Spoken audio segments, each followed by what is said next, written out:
Bueno, buenas tardes. Soy Pedro Altamirano, presidente de la Fundación Altamirano. Y hoy tengo el honor de estar aquí reunido con buenos amigos y mejores colaboradores de la Fundación en el tema de derechos humanos, con mi amigo el Kodadi Mohamed, que por fin me he aprendido el nombre correcto. También tenemos a Dani Luca, gran compañero de viajeros y de aventuras internacionales. También desde México tenemos a mi compadre y a mi tocayo Pedro Díaz de la Vega y a don Francisco Granado y del IUCE Colegio de Abogados de Málaga, que va a comenzar a explicarnos un poco, eh, por ilustrarnos, y poniendo como ejemplo la ley española de protección de la infancia, que nos la explique durante unos 10 minutos para ver qué conclusiones podemos sacar todos de lo que es la ley española de la protección de menores, ¿no? Que por una cosa son fenomenales, pero por otra cosa son un desastre, ¿no, Paco? Sí, sí, sí, sin duda.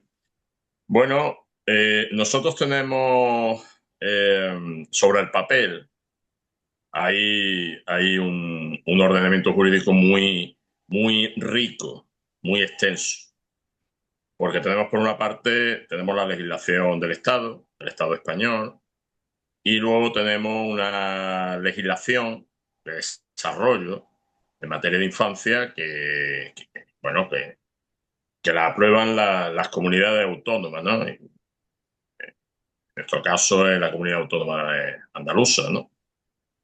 Y luego siempre hay un marco jurídico a nivel local. Desde los ayuntamientos también adoptan sus medidas de protección de los menores. Pero quizás la ley fundamental o la ley por autonomasia es una ley orgánica, que es la 1/1996. Se llama ley orgánica porque en España las leyes que regulan el marco de protección de los derechos fundamentales se tiene que aprobar a través de una ley orgánica. No vale aprobar la legislación en materia de protección de derechos fundamentales con una ley ordinaria, ni con un Real Decreto Ley, ni con un Real Decreto Legislativo que aprueban las Cortes Generales en España, sino que tiene que ser con una ley orgánica que aprueba el Parlamento español, el Congreso de los Diputados y el Senado, en la materia, cada uno en las competencias que le corresponden. Y esa ley orgánica, que es la 1/1996, sobre el papel siempre, el marco teórico es muy bonito, pero otra cosa, por desgracia, es el terreno práctico. Y esa ley orgánica 1/1996 lo que estructura son cada uno de los derechos fundamentales de protección de los menores. Eh, Prácticamente se sigue el orden establecido por la Constitución, es decir, eh, se hace hincapié en la protección del derecho a la vida de los menores, de la protección de la infancia en su aspecto, como población más vulnerable, siempre.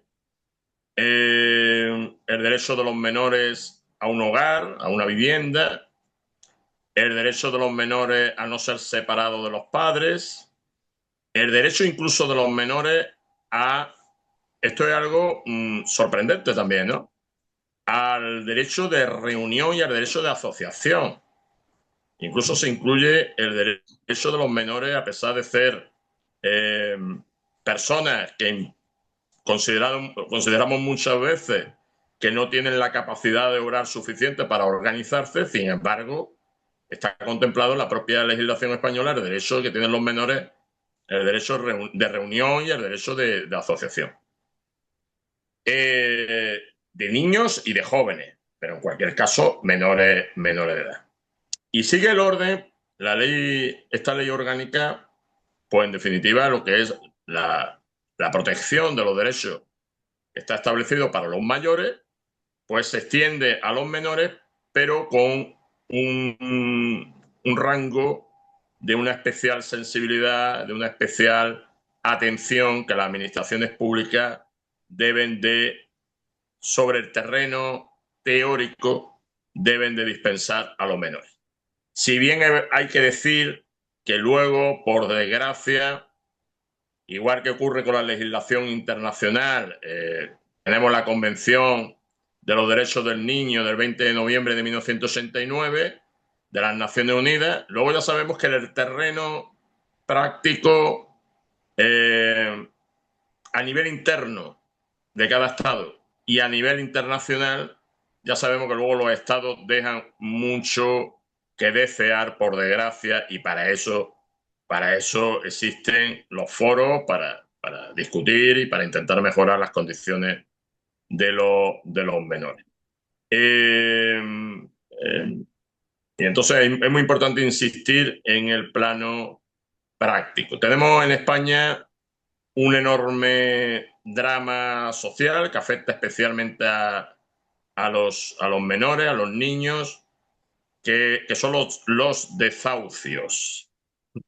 Y esto es un ámbito, es un aspecto en el que hay que procurar insistir mucho en los foros internacionales, porque la situación de España es muy especial.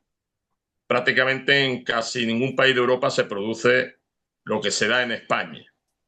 La desprotección práctica de los menores que son desahuciados junto con el resto de su familia de las viviendas. En aquellos casos que hay ejecuciones hipotecarias, los supuestos en los que los padres son inquilinos, contratan un alquiler y por circunstancias varias, generalmente es el impago o bien de la hipoteca o el impago de la renta, se ven abocados, merced a una demanda judicial, pues o a un desahucio o a un lanzamiento de la vivienda.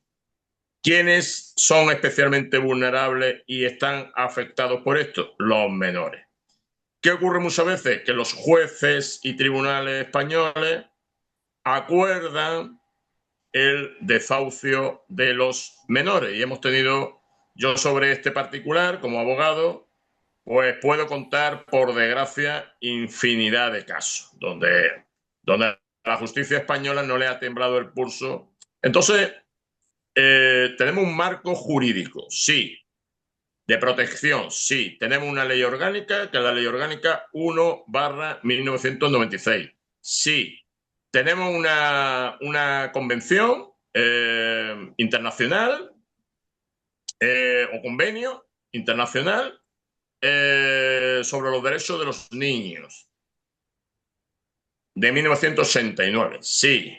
Pero luego en el terreno práctico, por desgracia, no se da por parte de los estados que firman, porque este convenio lo tiene firmado España también, y sin embargo no se cumple. Y muchas veces los ciudadanos españoles tienen que recurrir, ya lo sabemos, tienen que recurrir a organismos internacionales, a las Naciones Unidas, al Consejo Económico y Social de las Naciones Unidas, o al Tribunal Europeo de Derechos Humanos, o al Tribunal de Justicia de la Unión Europea, para intentar que se preserven sus derechos. Y hablo de los derechos de los niños.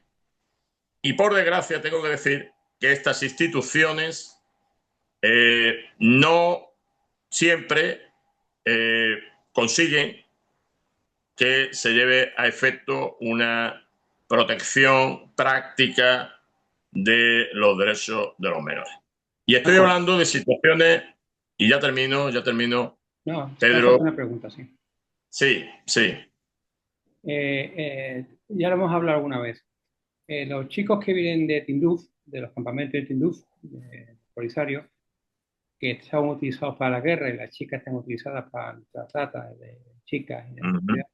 Sabemos que eso ocurre, llegan a España en ese maldito programa de vacaciones y después vuelven, los que pueden, vuelven a Tinduf y los más enfermos nos dejan aquí tirados y ya sabemos lo que pasa con ellos.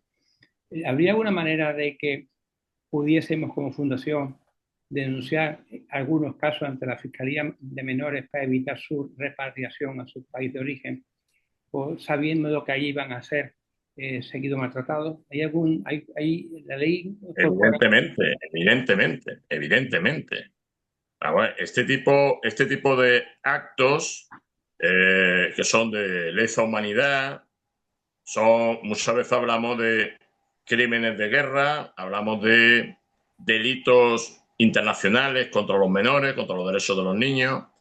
Es denunciable ante la Audiencia Nacional. La Audiencia Nacional de España es el órgano judicial que se encarga de instruir y juzgar, y ya hemos tenido precedentes bueno, con otros casos, no concretamente, y por desgracia no tenemos muchos casos en materia de protección de la infancia, pero la Audiencia Nacional es el órgano encargado.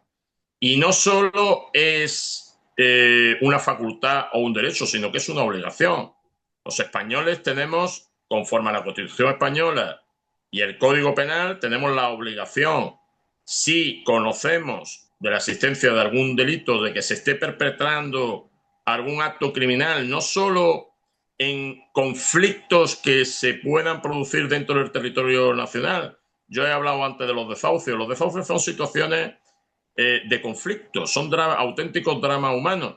Ahora, cuando el conflicto llega a unos niveles, que estamos hablando de guerras, estamos hablando de explotación infantil en minas en África, estamos hablando de explotación sexual de menores, estamos hablando de el uso de los menores como un arma de guerra o como un chantaje emocional para que determinadas organizaciones internacionales se puedan beneficiar o se puedan lucrar, pues evidentemente, ahí estamos ante hechos más graves.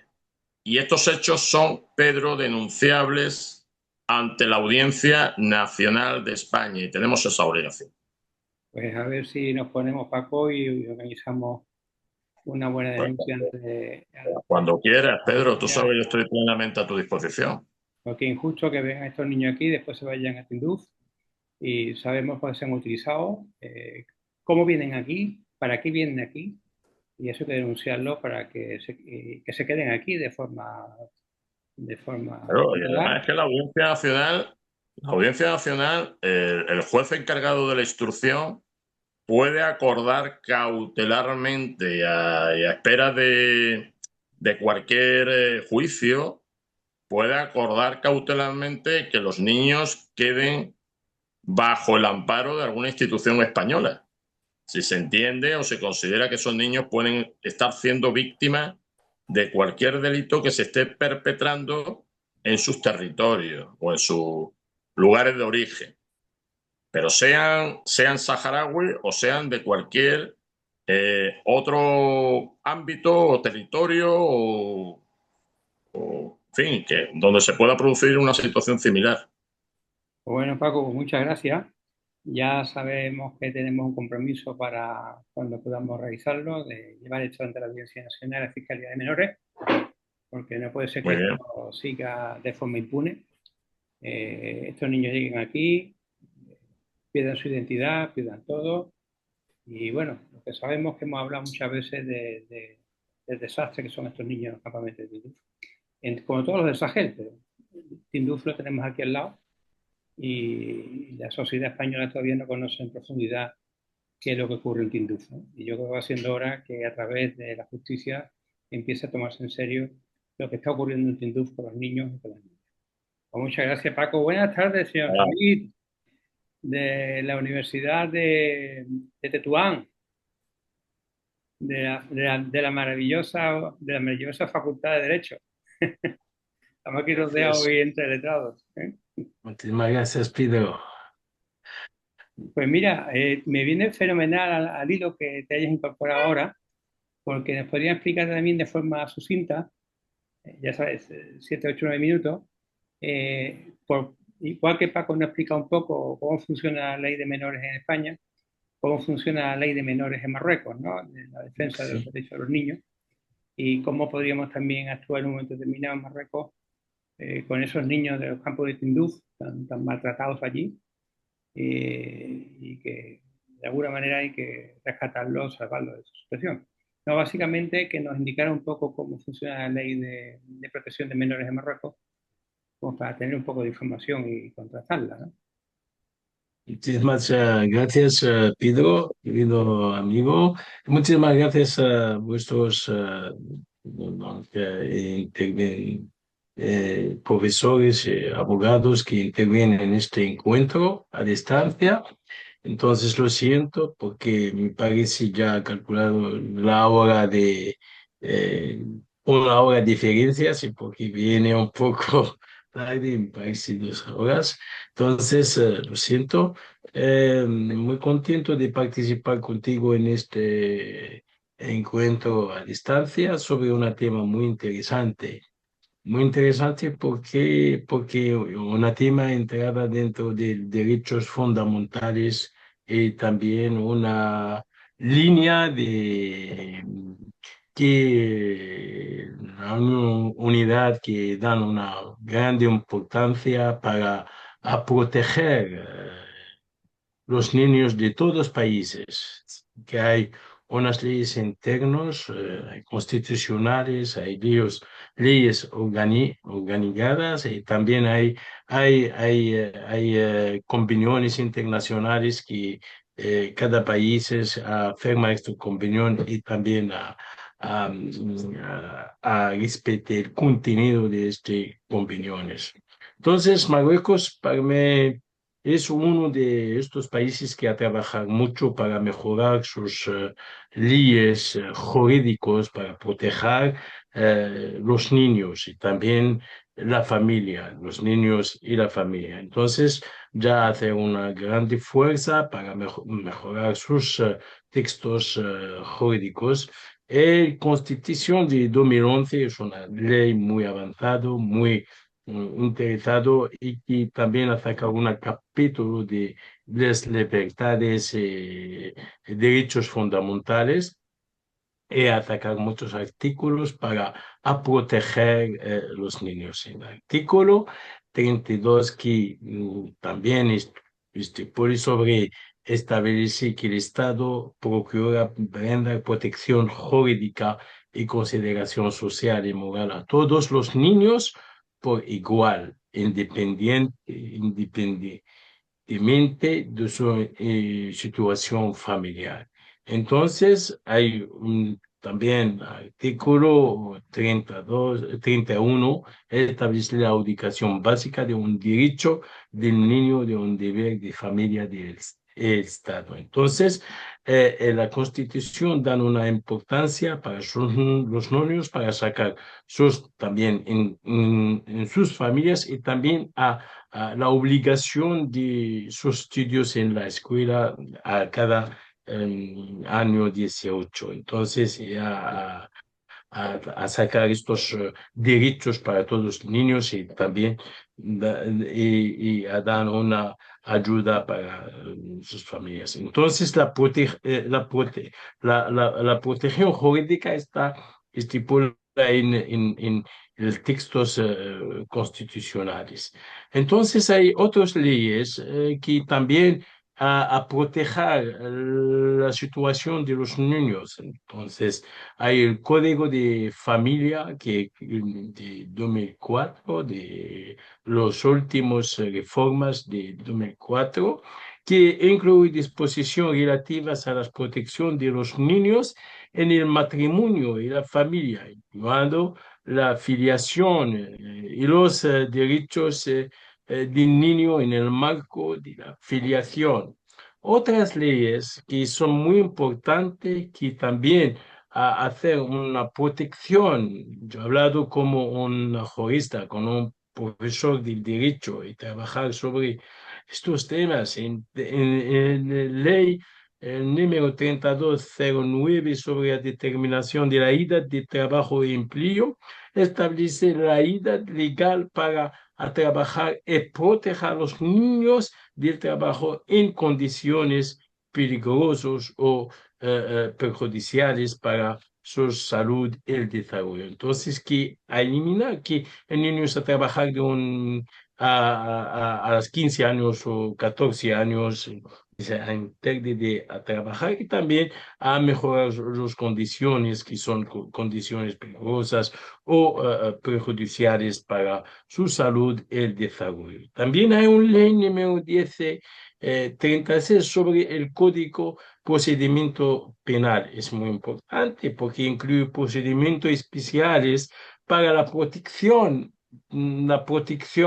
de los niños en las cosas penales. Las cosas penales es muy grave, que nosotros en este mundo nos vemos y también leemos cada vez en periodistas y vemos en la televisión, hay que los niños que también atacaron la violencia de la gente que son malos en vuestros cabezas o son complicados y también los niños se sacan de como la violencia de estas gentes. Entonces, Marruecos ataca unas leyes, el procedimiento penal o las leyes penales. La ley número 29, 24 sobre establecimiento también a criar también en este caso Marruecos para dar una gran importancia a la protección de los niños, a crear una agencia nacional para la protección de la infancia. Su objetivo es establecer una institución pública o con personalidad jurídica, independencia, también en la financiación, es encargada de implementar la política estatal de una materia de protección y promoción de la infancia. Hay unos mecanismos de protección. Cuando volvemos a estas leyes, entonces buscamos que hay unos mecanismos que la ley también marroquí para la protección de la infancia.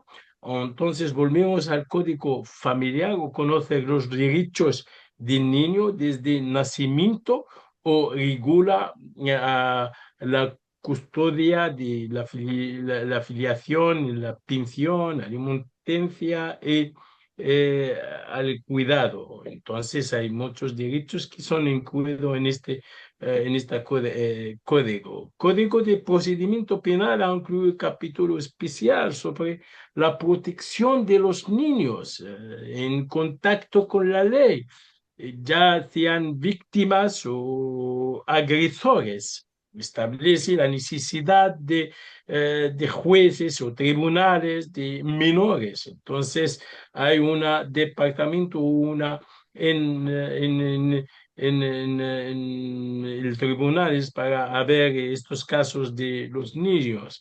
La ley número 1405 sobre la institución bienestar social y regular establecimiento, el funcionamiento de instituciones de atención para niños abandonados en situaciones difíciles. Entonces hay una ley que dan buenas maneras para proteger estos niños. Entonces, hay también ya ha hablado del Código Penal, ¿no? Hay una ley de protección de niños en situaciones difíciles. La ley número 1501 define los mecanismos de intervención del Tribunal de Menores, la asistencia social, también en tribunales de primera instancia o segunda instancia o tribunales de apel, el organismo se encargado de la protección infancial y también encarga un juicio que asigue todos los problemas de estos niños. Vale, La ley lucha contra... a mí vamos a ir terminando, que tenemos espacio, un poco de tiempo para todos, ¿vale? Sí.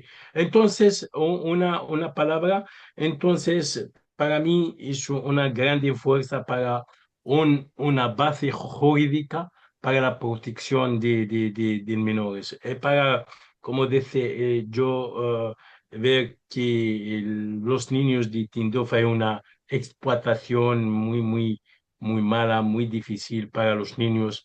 Sí, ha incluido los niños en la guerra o también la explotación política de vacaciones de los niños de Tindouf es muy malo para explotar los niños en este tema, un tema que nosotros que vamos a dejar niños que muy lejos de este tema, es un tema que nosotros a tratarla y también explotar estos niños para a, a sacar algunos objetivos.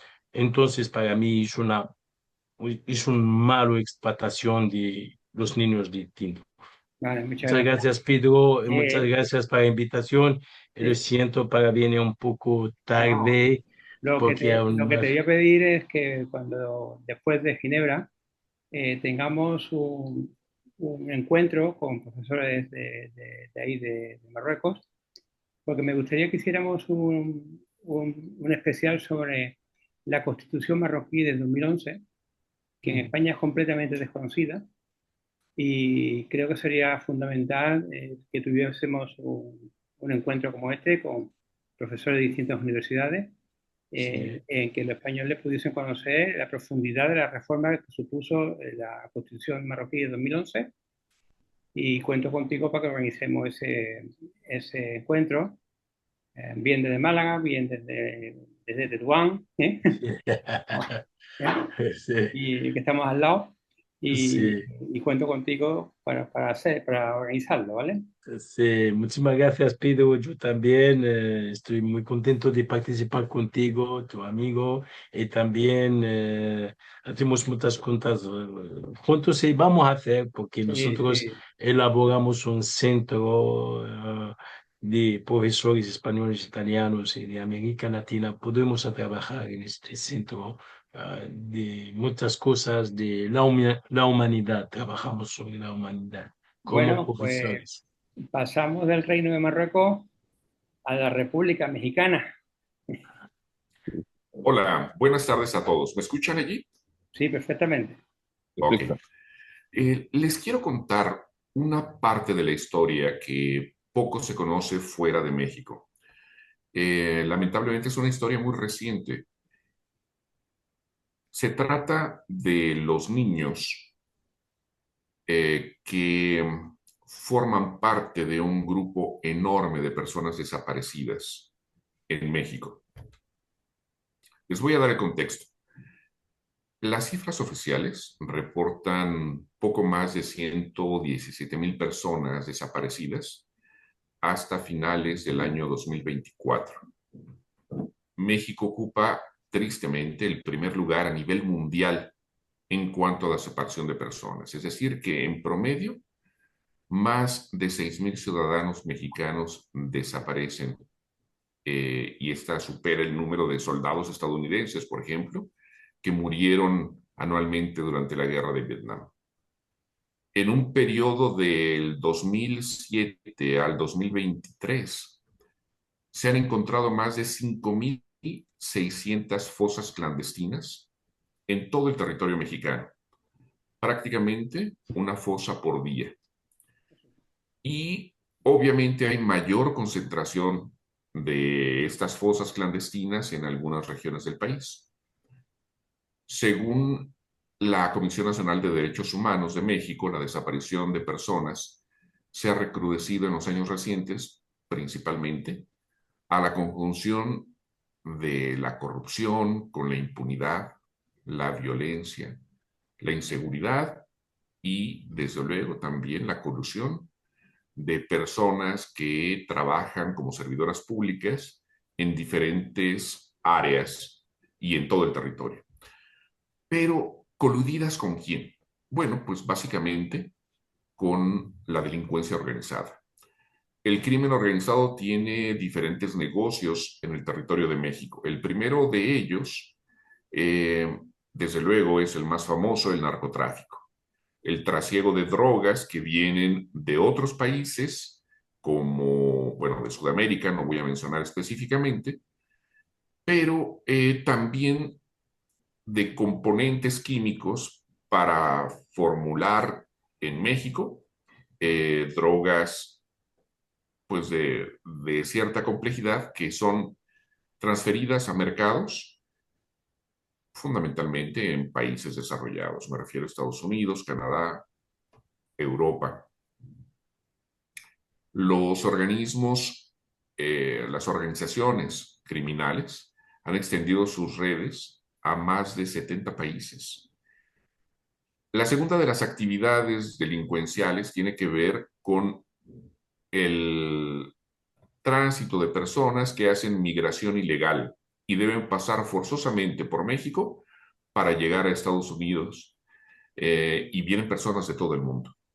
Personas que llegan de países tan lejanos como Pakistán, como la India, China.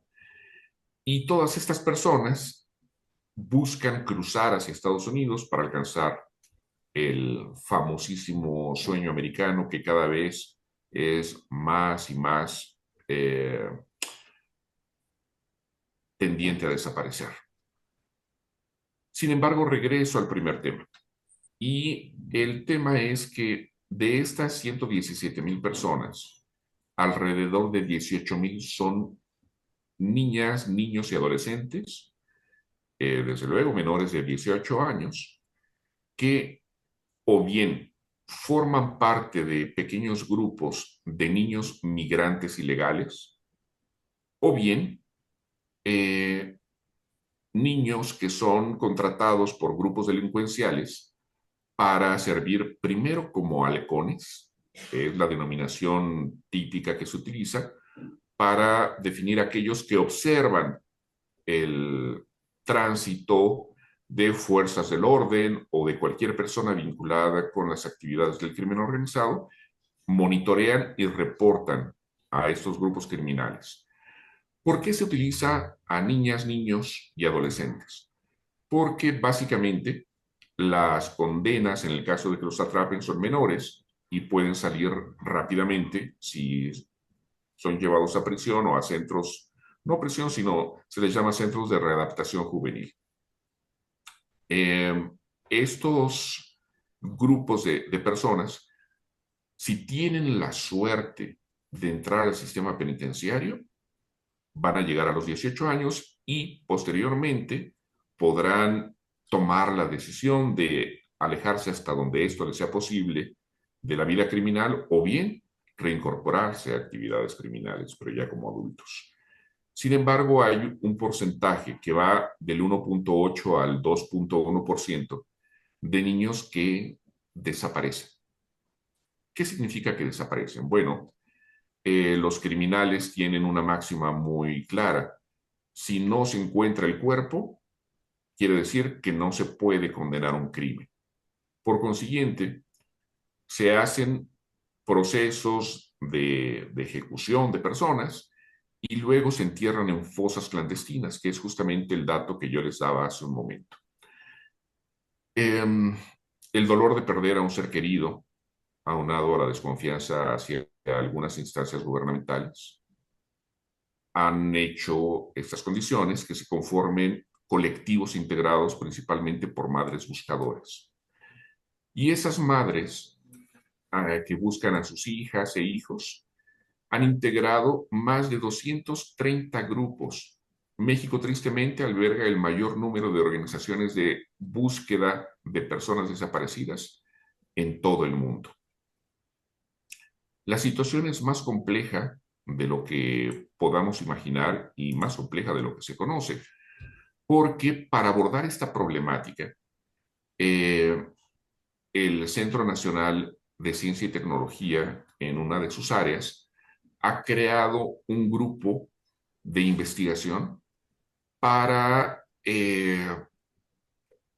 obtener nuevas técnicas para encontrar fosas clandestinas. Y en diciembre del año pasado, hace un poco más de 6 meses, se dio a conocer, más de 7 meses, perdón, se dio a conocer un libro que se llama Interpretando la naturaleza para encontrar a quienes nos faltan. Este libro tiene más de 700 páginas y describe cómo se incorporan diversas ciencias como la antropología, la entomología, odontología, patología médica, anatomía, fisiología, física, química, biología, ecología, botánica, edafología, la fotogrametría multiespectral y el análisis del paisaje, entre otras más, para detectar cadáveres inhumados. Detrás de las ciencias naturales hay un tipo de ciencia en la que participan voluntarios, a los que se les ha llamado integrantes de grupos de ciencia ciudadana. Esto no es nuevo, tiene raíces desde hace más de 3 siglos, cuando aficionados y amantes de la astronomía, meteorología, zoología y botánica ofrecían voluntariamente sus observaciones y sus colectas a los científicos. La parte triste es que ahora las madres buscadoras, porque casi siempre se trata de mujeres, han hecho acopio de las técnicas que los científicos les han acercado para poder obtener información que les permite encontrar fosas clandestinas.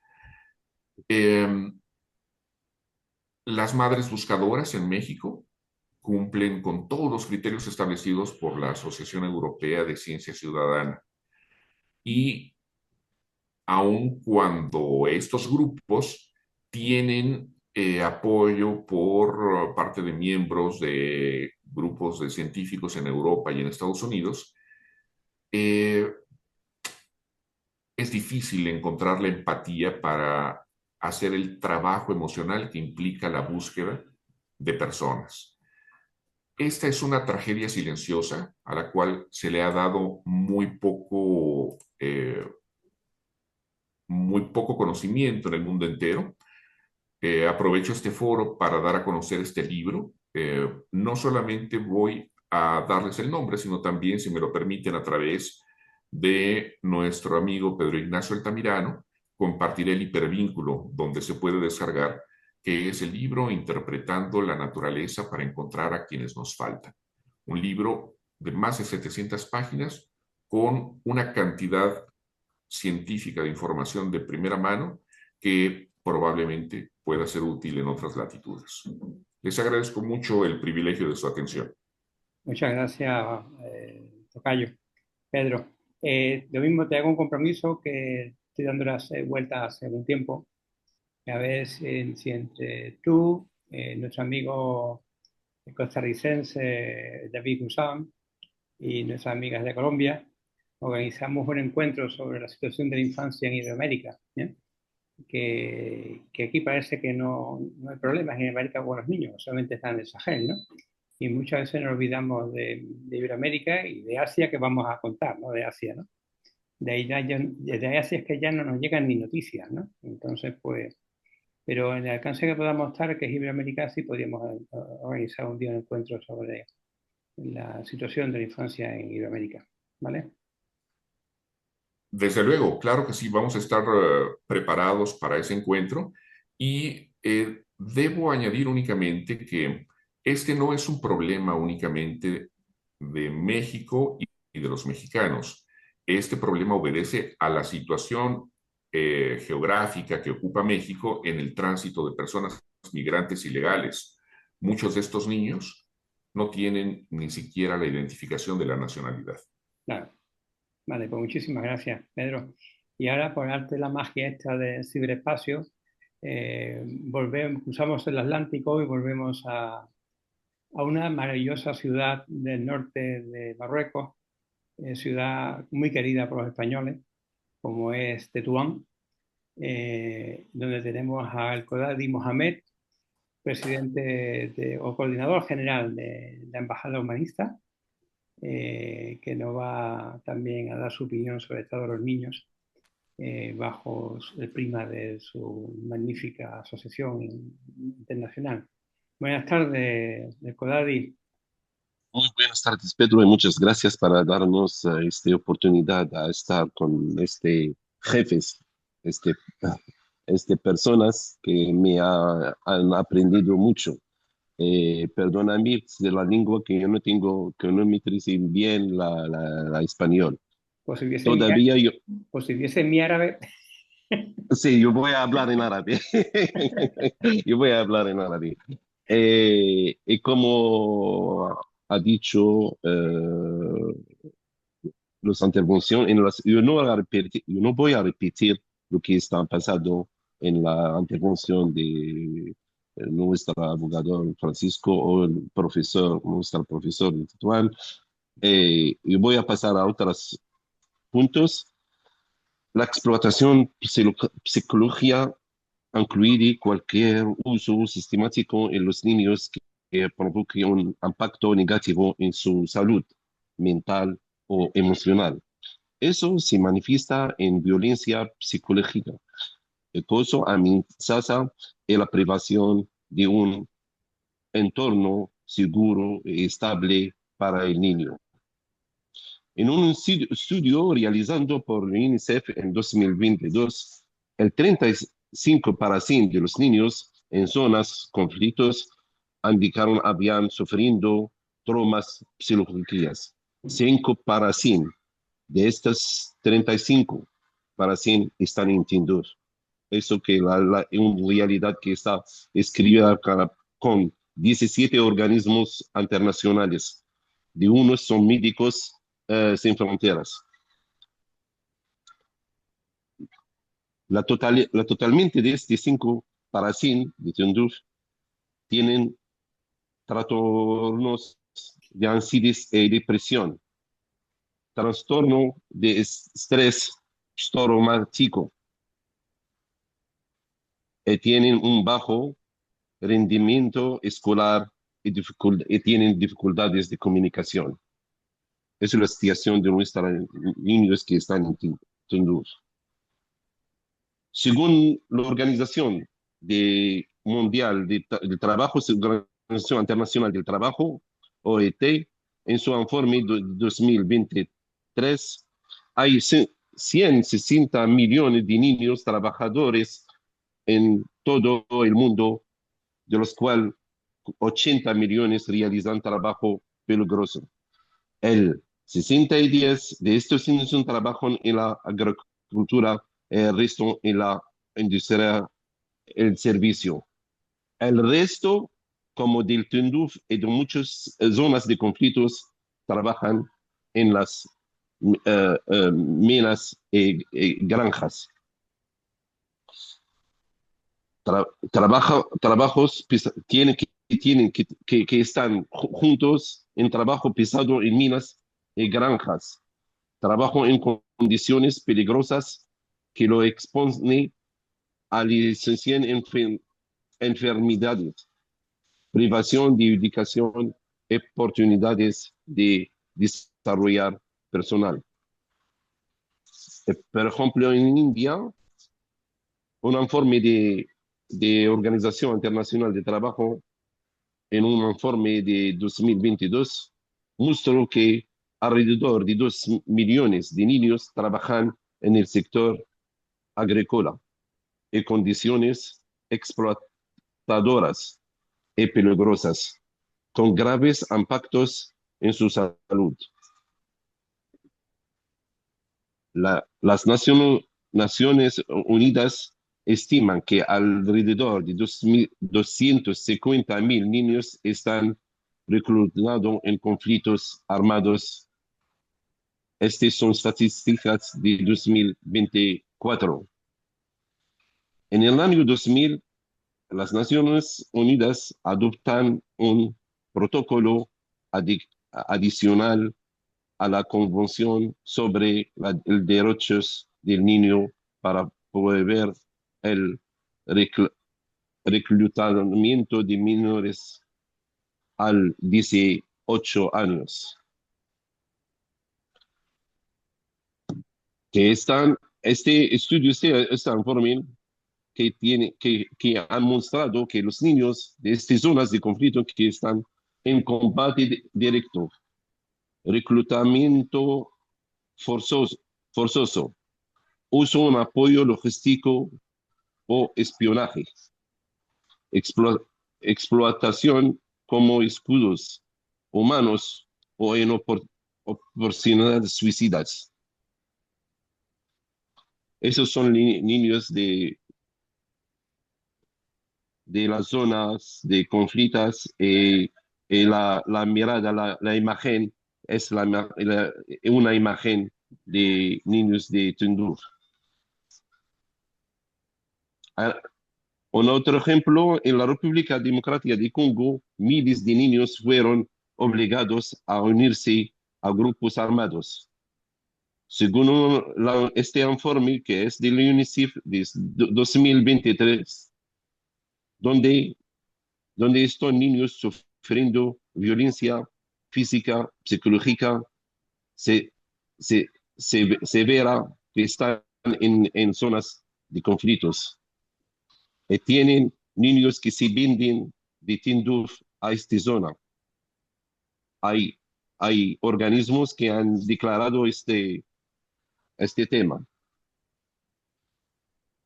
Las guerras y conflictos armados causan desplazamiento y pérdida de familias, dejando a los niños vulnerables a la explotación.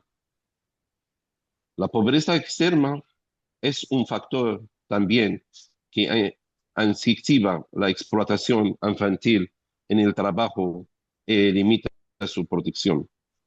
La ausencia de educación y protección legal aumenta la fragilidad de los niños. En 2023, más de 33 millones de niños fueron forzados a abandonar la escuela.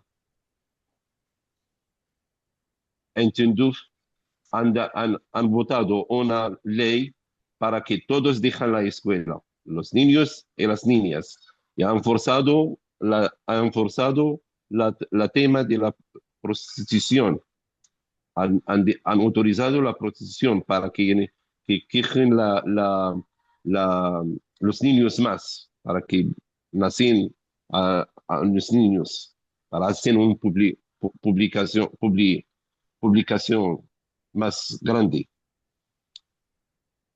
La Convención Internacional sobre los Derechos del Niño de 1989 garantiza el derecho del niño a ser protegido contra la explotación. Eso que han explorado los profesores antes. Los protocolos opcionales de 2000 para proteger a los niños contra el reclutamiento a la explotación. Programas de rehabilitación psicológica y educativa para niños sobrevivientes. En general, eso estoy saltando muchos puntos. No quiero repetir lo que está pasando. Muchas gracias para todos. Muchas gracias, Claudio. Un abrazo muy fuerte. Nos vemos pronto en Málaga, ¿eh? Inshallah. Bueno, pues de la maravillosa Tetuán pasamos muy cerquita a un territorio canario, esa tierra compartida y tan querida por españoles y por marroquíes. ¿Bien? Esto enfada mucho a los españoles cuando decimos que los marroquíes y españoles compartimos las Canarias, ¿no? Empiezan ya mismo a pensar cosas raras, ¿sabes? Y no van por el camino que vamos nosotros, que es del acercamiento a la hermandad y de prosperidad mutua. Así que nos vamos hacia Tenerife, nada más y nada menos, donde nos espera nuestro gran querido Dani, que nos va a hablar nada más y nada menos, con lo cual es un gran experto en la situación que en este momento vive el Sahel y el problemático que hay allí con los niños, sobre todo con las niñas, que nos decía que era tremendo. Y bueno, 10 minutitos, Dani. Sí. Esto sería un programa para una cosa sola, pero que yo lo haremos, ¿no? Pero Lo que voy a explicar da desgraciadamente para muchas horas. sí, He intentado hacer un resumen, como comentábamos un poco antes, la situación no solo es muy grave, sino que ha empeorado de una manera muy rápida. Y he intentado recoger algunos datos sobre el terreno, ya no nos ha sido imposible.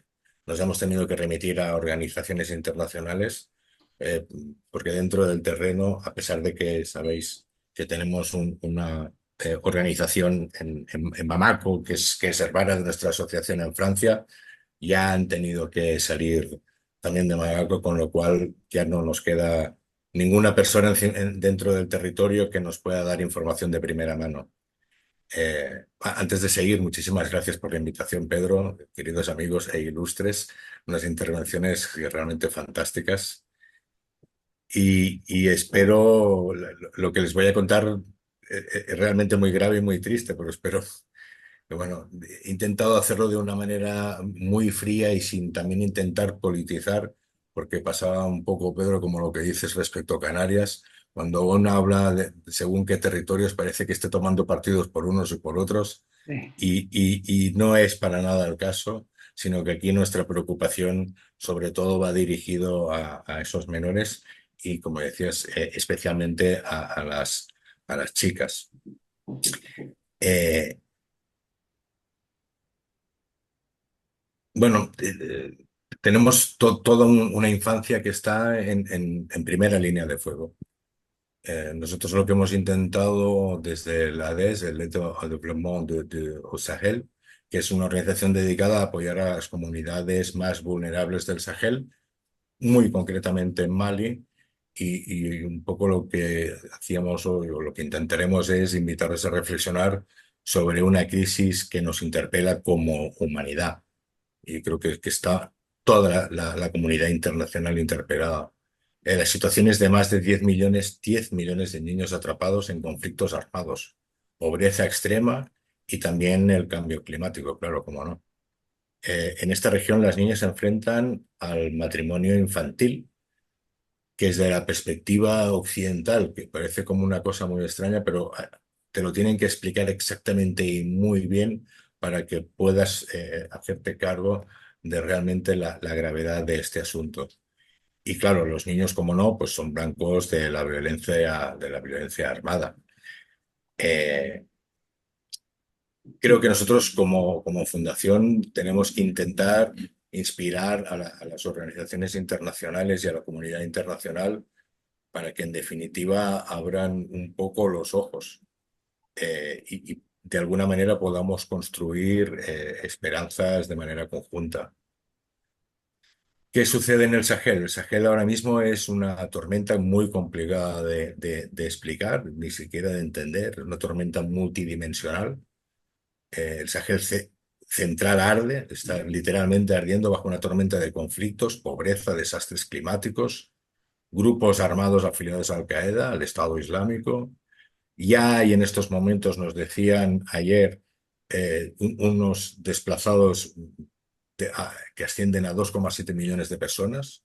Eso incluye aproximadamente, y digo aproximadamente porque las cifras, como os comentaba, bueno, pues son a través de organizaciones internacionales y a veces difieren bastante con las que nosotros mismos tenemos.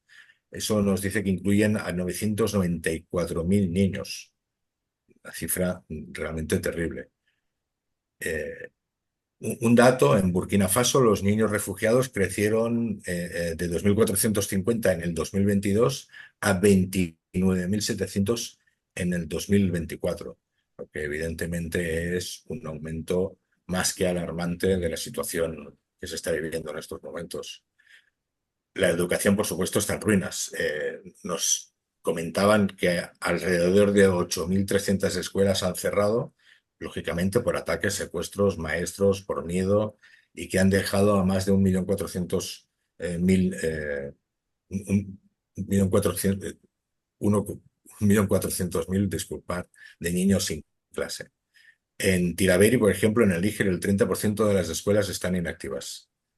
Y el hambre, lógicamente, pues golpea aún más duro, ¿eh? En 2023, 16,7 millones de niños sufrían malnutrición aguda y 20.000 personas en la zona fronteriza de los tres países se enfrentan a una inseguridad alimentaria catalogada de catastrófica por las propias Naciones Unidas. Cuando reflexionaba sobre qué les iba a explicar, lo que siempre me venía a la cabeza es que esto no es solo una crisis humanitaria, es un fracaso de la comunidad internacional, es un fracaso global que pone en riesgo toda una generación entera. Vamos a pasar a los niños en el conflicto armado, que son víctimas y sobre todo son blancos. En el Sahel no son solo víctimas colaterales, son blancos deliberados. En el 2023, las violaciones graves contra menores crecieron un 130% en el último trimestre. Y en Burkina Faso, 56 niños murieron en un solo ataque en febrero de 2024. En Mali, 110 civiles, muchos menores, fueron secuestrados en abril de 2024 y en un ataque entre autobuses entre Bandigara y Bancas. Un poco como está sucediendo en todo el continente, lo que nos comentaba nuestro ilustre colega, el reclutamiento forzado sigue siendo una tragedia creciente. En 2022, 7.600 niños se estiman, fueron reclutados por grupos armados y cientos de niñas han sido secuestradas para la explotación sexual o matrimonio forzoso. De las niñas, lamentablemente, no tenemos unos datos que sean muy precisos. Estas violaciones catalogadas por la resolución 1612 de la ONU incluyen asesinatos, mutilaciones, secuestros, con más de 315.000 casos verificados globalmente desde 2005. Sin escuelas ni seguridad, estos niños evidentemente quedan atrapados en un ciclo de violencia. Y les voy a comentar de un caso que es especialmente doloroso, el matrimonio infantil. Y ahí quiero hacer una paréntesis después y invitarles a una reflexión. Las niñas se enfrentan a una amenaza devastadora, el matrimonio infantil. En Níger, el 76% de las niñas se casan antes de los 18 años y el 28% antes de los 15. En Mali, el 15% son casadas antes de los 15 y en regiones como Calles, algunos lo son a los 10. La pobreza extrema que afecta al 34,8% de la población en zonas de conflicto empuja a las familias a casar a sus hijas para aliviar cargas económicas. La inseguridad como los secuestros en Mopti y llevan el matrimonio como una protección para esas propias niñas. Las consecuencias evidentemente son trágicas, embarazos precoces que elevan la mortalidad materna con 174 nacimientos por cada 1.000 niñas de 15 a 19 años, en Níger, por ejemplo, o solo el 7% de las niñas casadas en Mali siguen estudiando, perpetuando lógicamente pobreza y abuso. Pero me comentabas respecto a soluciones. Bueno, la crisis en el Sahel evidentemente trasciende la región. Es un campo de intereses globales. Vamos a entrar un poco en lo que es la geoestrategia política. Claro, recursos como el uranio en Níger, el oro en Mali, o con actores como en Francia, China, Rusia compitiendo por la influencia. Golpes de Estado en Mali en 2020-2021, Burkina Faso en el 2022, Níger en el 2023, han debilitado la gobernanza dando espacios a grupos armados y la retirada de la misión MINUSMA de la ONU en Mali de 2023 dejó evidentemente un vacío de seguridad que agrava muchísimo la vulnerabilidad infantil. Un pequeño apunte también sobre el tema del cambio climático, impulsado por los países más industrializados, que está calentando el Sahel 1,5 veces más rápido que el promedio global, lo que intensifica además la competencia por los recursos y fuerza aún más desplazamientos. Se calcula que en 2024 el déficit de financiación humanitaria para la protección infantil alcanzó los 835 millones de dólares.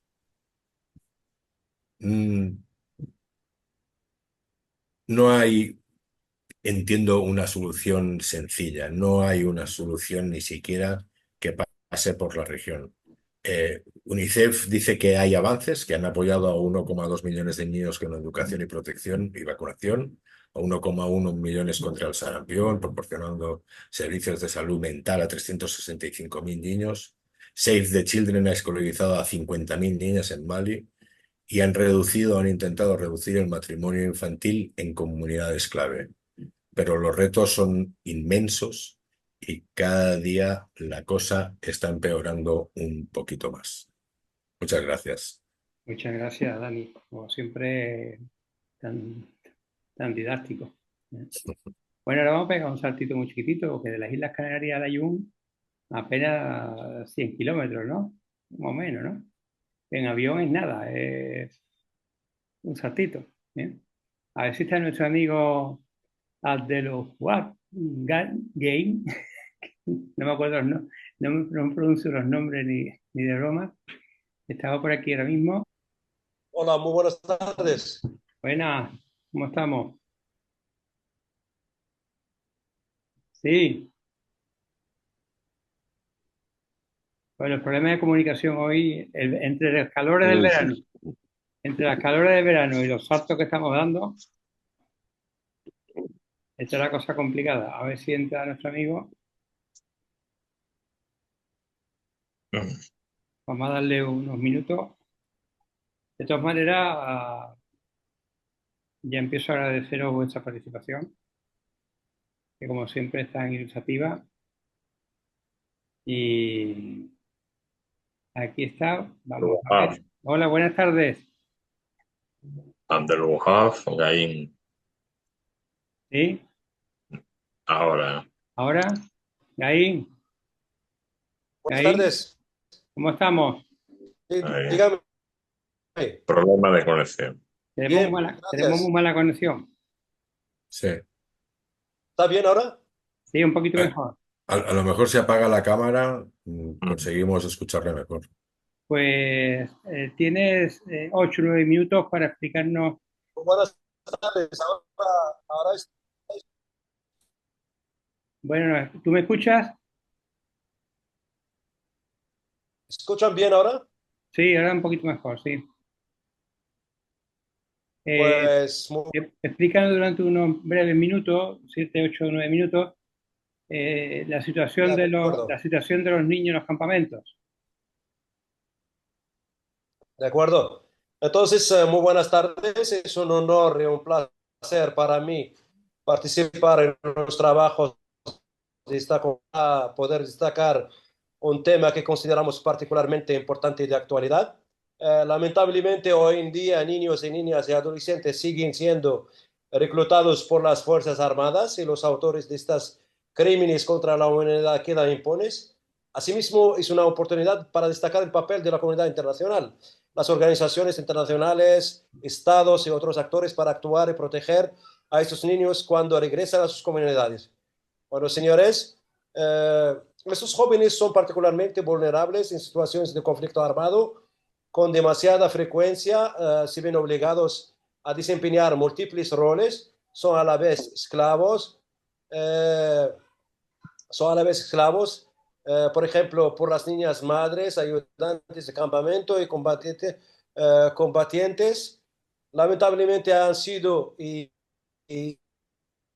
atendidos en las estrategias de desmovilización y reintegración. Es necesario implementar medidas específicas y que todos los actores asuman compromisos proactivos para garantizar que los jóvenes no solo estén mejor protegidos, sino también empoderados para asumir su propia responsabilidad al reintegrarse a sus comunidades.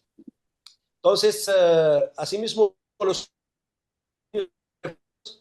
y desplazados internos, así como los niños no acompañados o separados de sus familias y los hogares encabezados por niños son particularmente vulnerables en tiempos de guerra. Debemos asegurarnos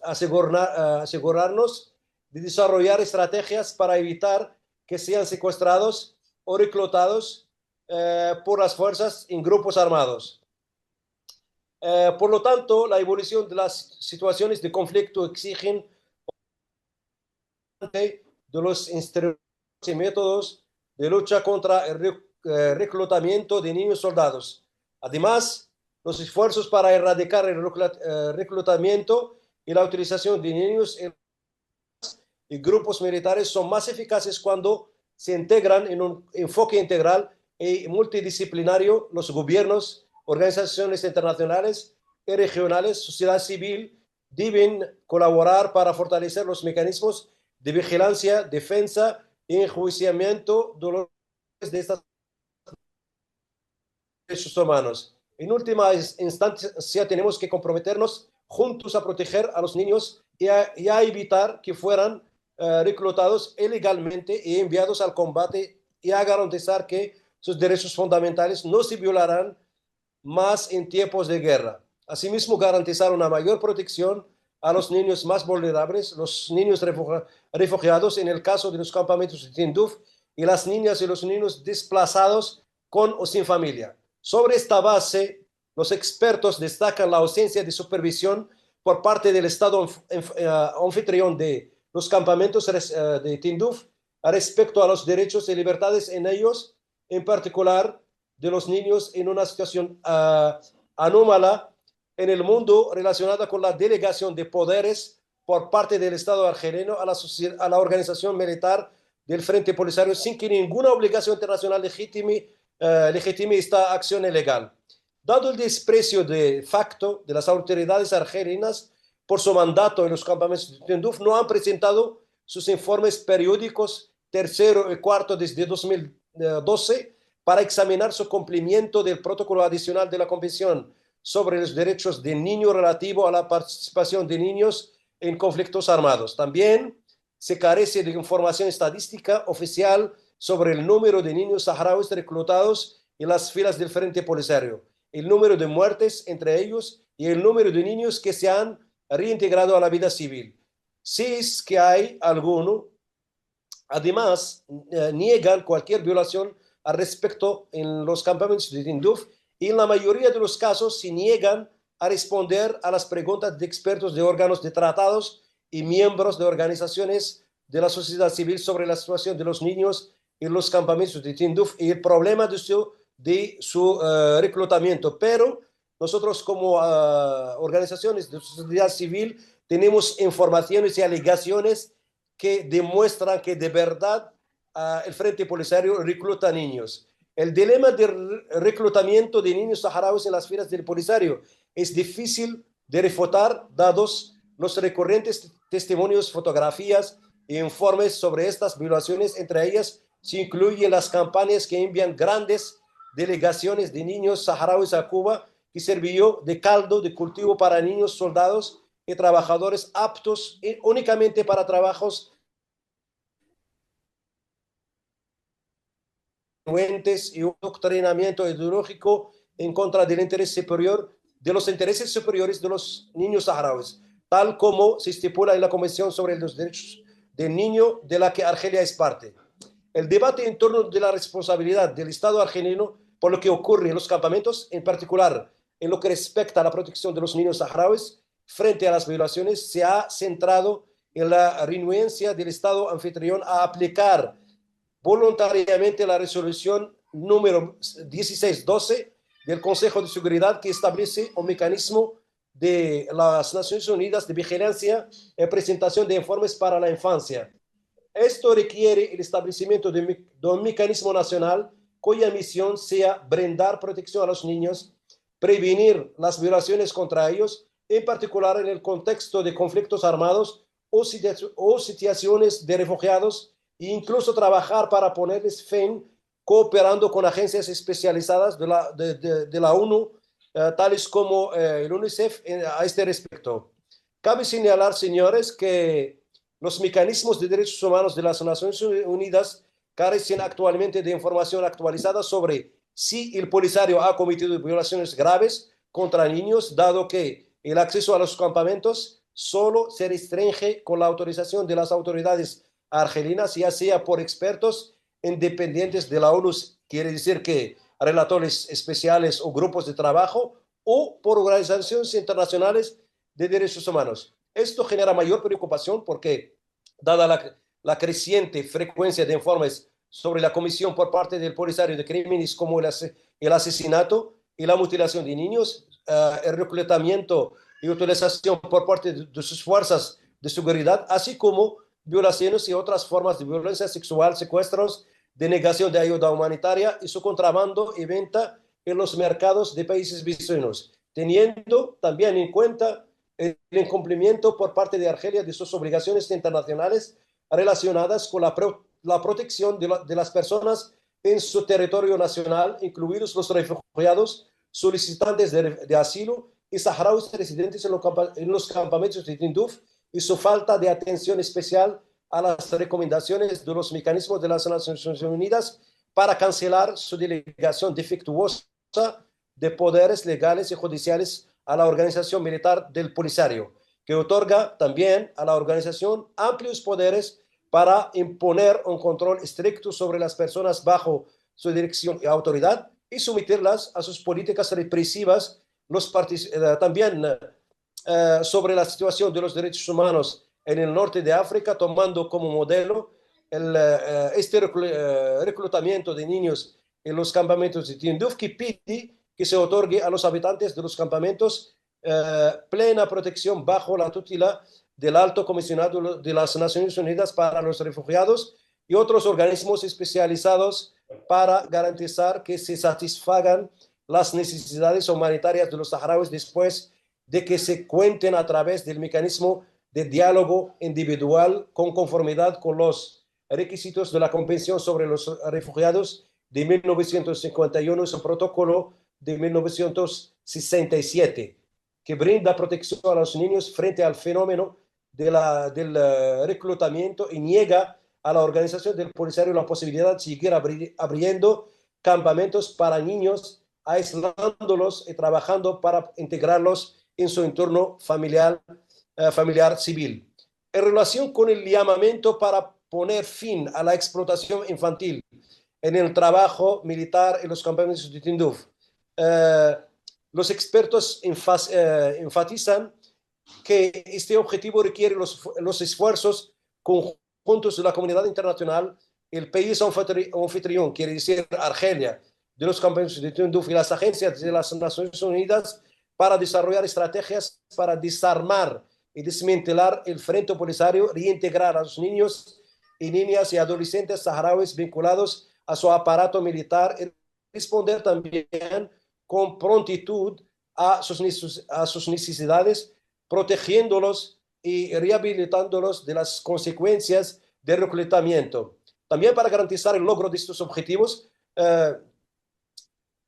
se señala que las disposiciones de la resolución 1612 deben implementarse mediante el establecimiento de un mecanismo nacional argelino para monitorear e informar sobre el reclutamiento infantil en los campamentos y en su ejército nacional también, y facilitar el acceso a la información sobre el número de los niños saharauis y argelinos que han sido reclutados, sometidos a trabajo militar forzoso, involucrados en espionaje, transportando material y equipo militar o expuestos simplemente a explotación sexual. También se hace hincapié en educarlos y fortalecer su conocimiento sobre los riesgos de unirse a grupos armados como el Frente Polisario y sus consecuencias perjudiciales y duraderas para su salud física y mental.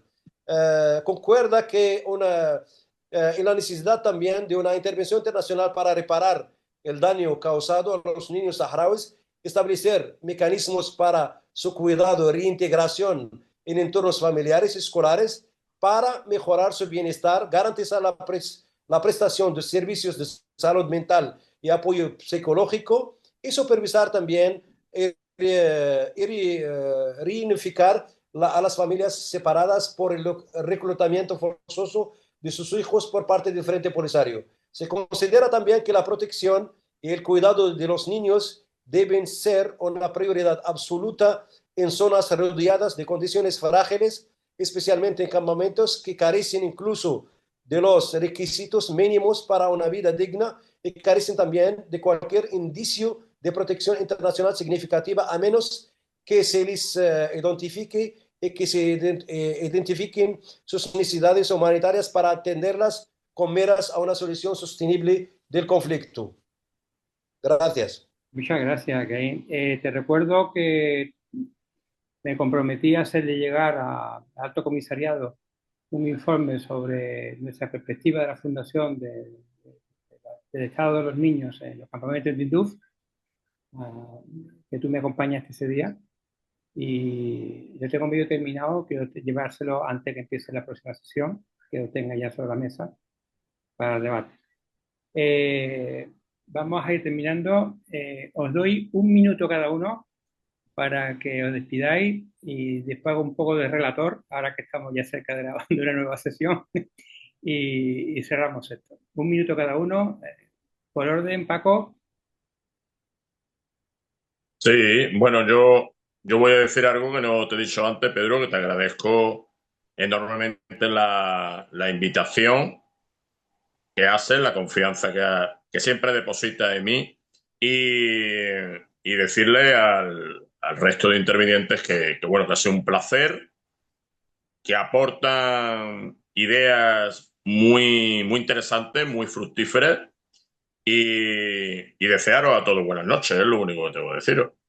Muchas gracias a todos. Hermano Hamid, desde Tetuán.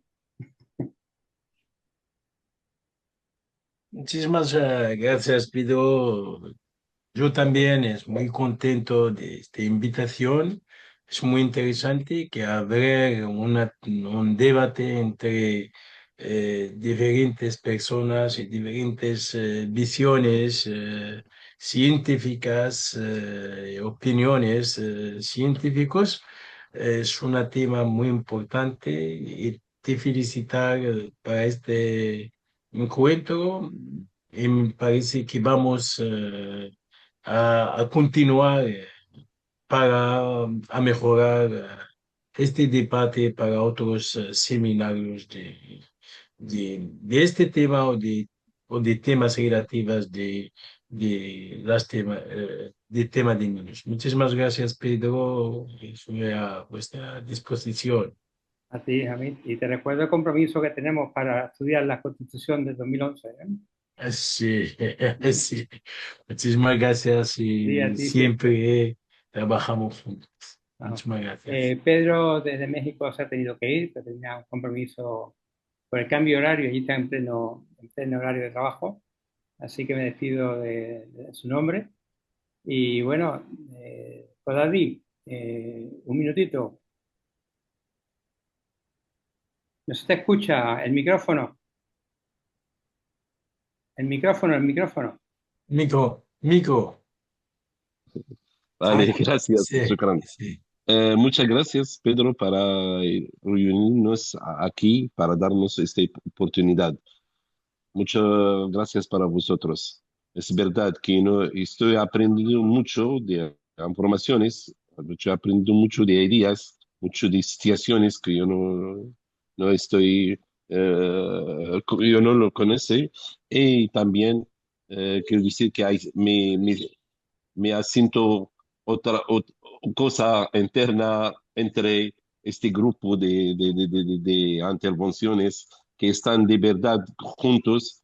La situación está muy grave de los niños que están en estas zonas de conflictos. Así, estamos juntos, de acuerdo que en las campañas de Tinduf los niños sufren, las mujeres sufren, los hombres sufren, toda la población está aquí.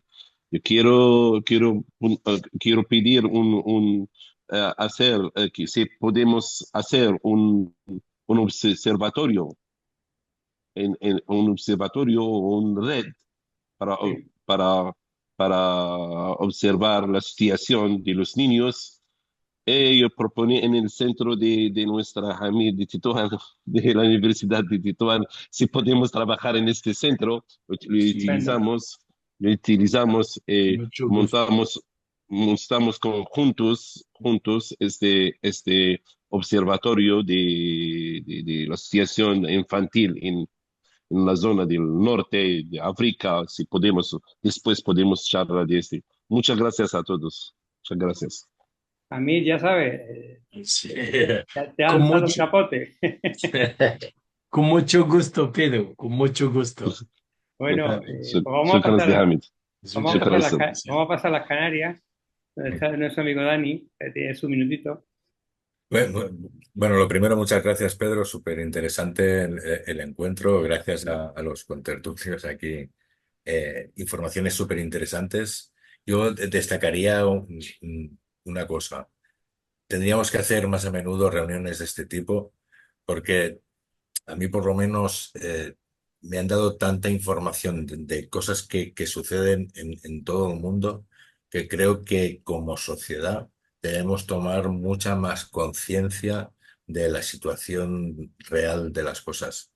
Me ha sido de una grandísima utilidad, me ha ampliado un poco la mirada y extraerte para ver cómo está el mundo. Yo creo que es no solo positivo, sino necesario para poder tomar en consecuencia todas las acciones que sean necesarias. Muchísimas gracias a Gracias. todos. Gaín, tu minutito, querido hermano. Gaín, Muchas gracias por darnos esta oportunidad para intercambiar ideas con académicos como ustedes. Segundo, que yo la verdad comparto la idea de trabajar muchísimo más, avec muchos esfuerzos para poder desvelar la luz sobre este fenómeno, tanto en los campamentos de Nufco que en todo el mundo, porque estamos enfrentando un problema internacional. global. Entonces hay que trabajar con mucho esfuerzo y con mucha ganas de saber sobre este tema. Muchas gracias, muy amable. Nada, pues muchas gracias a todos y nos vemos muy prontito. Que nos hemos adelantado un día a la Liga Española.